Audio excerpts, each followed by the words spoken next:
I'll try this one. That works a little better.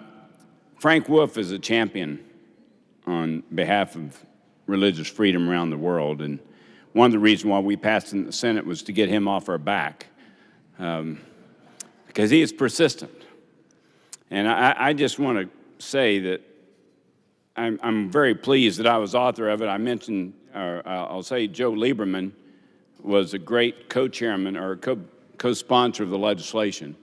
I'm sorry he couldn't be here personally, but it was a pleasure to work with him. I had the pleasure of traveling with him in various places around the country. And one of the things that we always did, and Frank, and I could tell that you did it too when you traveled, we would meet leaders of countries and then we would talk about things of interest, but we'd always bring up religious freedom, particularly if they didn't have it or if it's being abused. And we would do this, and it seemed like it was almost a sporadic effort. This congressman would be, you were in Sudan, and I remember Nepal, I remember Somalia, I remember Egypt, I remember China, I remember Russia.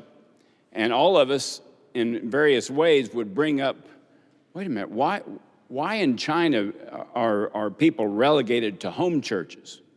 And what's the government doing with picking religious leaders in the Catholic Church or in other churches? Or why are the Uyghurs being persecuted like they are? And in Russia, why are the Jewish people being really discriminated against? And we did it as a little haphazard.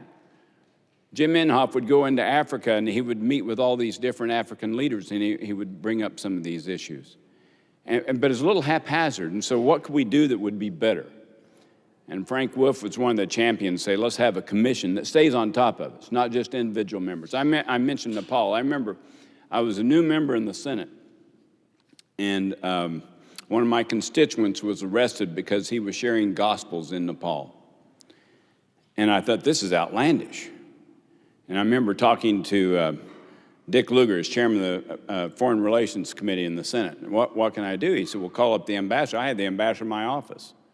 A couple of weeks later, this individual was out of prison. He was in prison because he was sharing it. And I remember in Somalia, we had an Oklahoma church group that wanted, and they had water shortages. It still is a big, big challenge in many countries in Africa. So they donated, we have a lot of drilling expertise in Oklahoma, so they donated rigs to drill water wells, except for the Somalian government was going to tax them at an exorbitant rate, so it'd be impossible to send it in.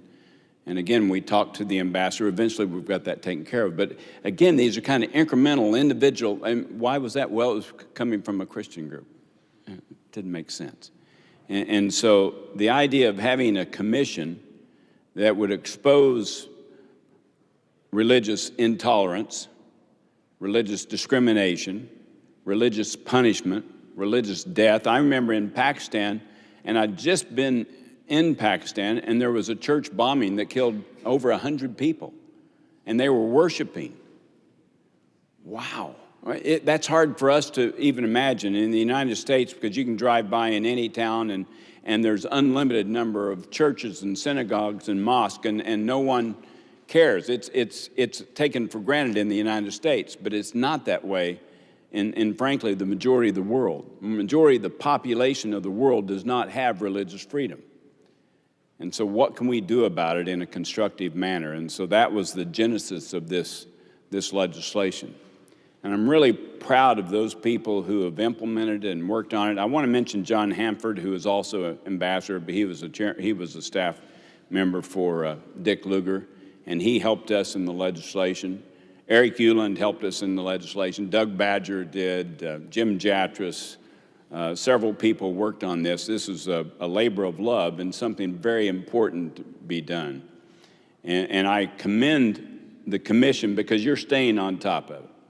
And to all the people who are working on these issues, I just want to say thank you for it. It is vitally important to continue exposing the abuse, maybe shaming those people who are abusing it, and help bring about peace.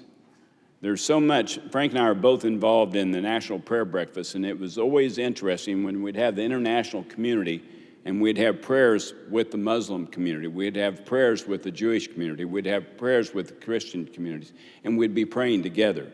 And it helps bring about understanding, coalescing amongst peace, and it's to be commended. And so I just want to thank all of you for your outstanding efforts and say, may God continue to bless you in your efforts. Thank you very much.